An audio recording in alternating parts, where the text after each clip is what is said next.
Hi, my name is Liam Blitz, and today I will be doing a quick PowerPoint presentation on something that I feel most students, specifically people my age, don't tend to think about, and that is that hominids used to be more prey than they were hunters in the sense that we think of them now. Background here is that many believe that humans have always been apex predators. In the early 1900s, when the specimens I'm going to talk about later in this presentation were discovered, the world was at constant war. So we have World War I, World War II, the Civil War, all of those wars looming over our head as a society. And so when we were looking at archaeological discoveries, we were looking at them for answers as to why human nature is the way it is. Uh, in the 1900s, there's an archaeologist that led a discovery or like a search to find fossils that mapped a certain answer to humans, and that is that as humans we are aggressive and we lust for blood, and that we will always, and we always have been lusting for blood. And that's why we are able to commit such atrocious things like war.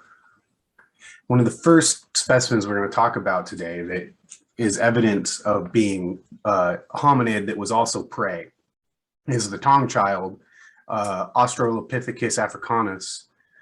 It was discovered in Tong, South Africa in a limestone quarry.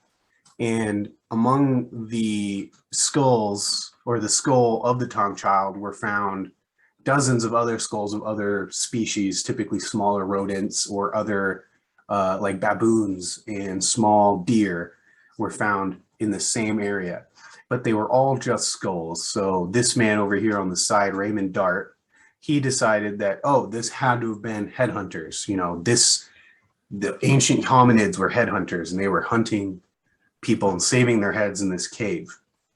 But in more recent years, some American archaeologists were looking at how lions and large animals nowadays eat their food.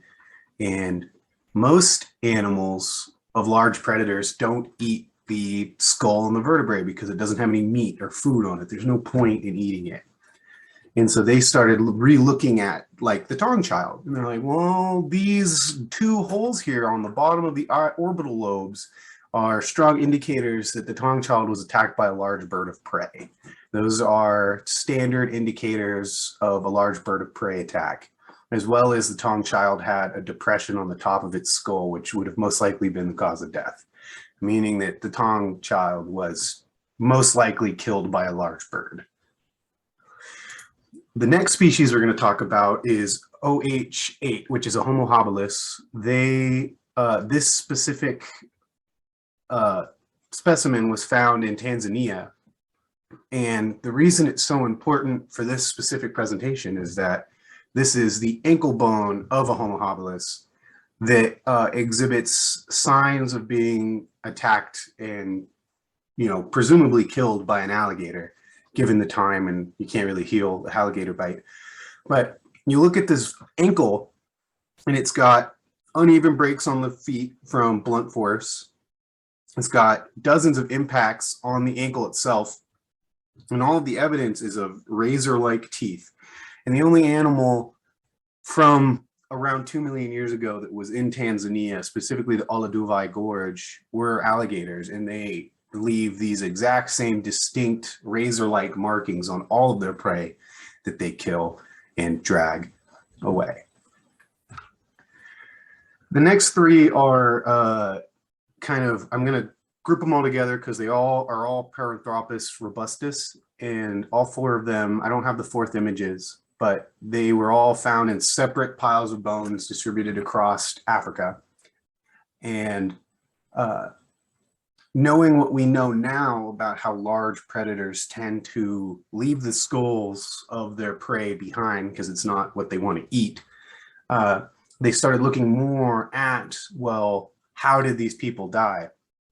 And all four of these specimens had exhibited blunt force trauma as or just random things that wouldn't happen if they weren't attacked by something else that also wasn't another Paranthropus robustus, because the style of design, like the style of damage to the skulls in particular, indicate that on the very left one was crushed by a large cat. So saber-toothed cat, a lion or something, had killed that hominin and drug it into a tree, and they found the skull hanging from a branch in a tree where the lion or tiger, whatever, had left it.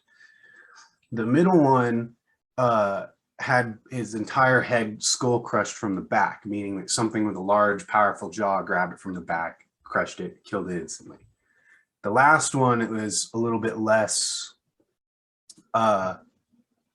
giveaway. It doesn't show any distinctive signs of why it died, but it is definitely non-natural cause death, especially given that it was found in a pile of other bones, such as like bamboos, other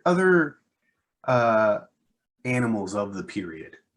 And one of the biggest things to come out of this is now we can very fairly assume that hominids like Paranthropus robustus were actual more gatherers than hunters. They did mostly soft fruits, nuts, small rodents, things that they could easily capture, kill, and eat.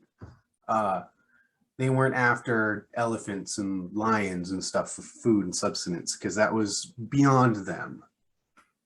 And then finally, I wanted to bring up a list I created of some of the predators from the time periods of these 6 species that could cause issues for these particular hominids. So the first, and I think probably the most dangerous, would be lions, tigers, leopards, hyenas, because they're all fast, they're mammals, they eat meat, they are very strong. Humans can't really fight against them, at least not back in these times. And they were much larger than they are now, much larger. Like everything else on this list, I included some images so that you could get a good representation of how large each of these animals really was in comparison to a hominid, like a human of today, not of then, of today. And today we are still larger than some of the hominids were back then. And so here you can see, this is your large lions to your saber-toothed tigers. They're massive. Here's your snakes. Snakes are all big enough to eat a human in one go. These are your bears and your sloths. They're all giant, terrifying creatures. And then even worse is the flying giants, the flying birds that could pick you up and carry you away if you're less than 100 pounds. And that is where it would really be terrible to be living as a hominid back in this time period, because you'd have to worry about anything and everything killing you, because we were not the apex predators.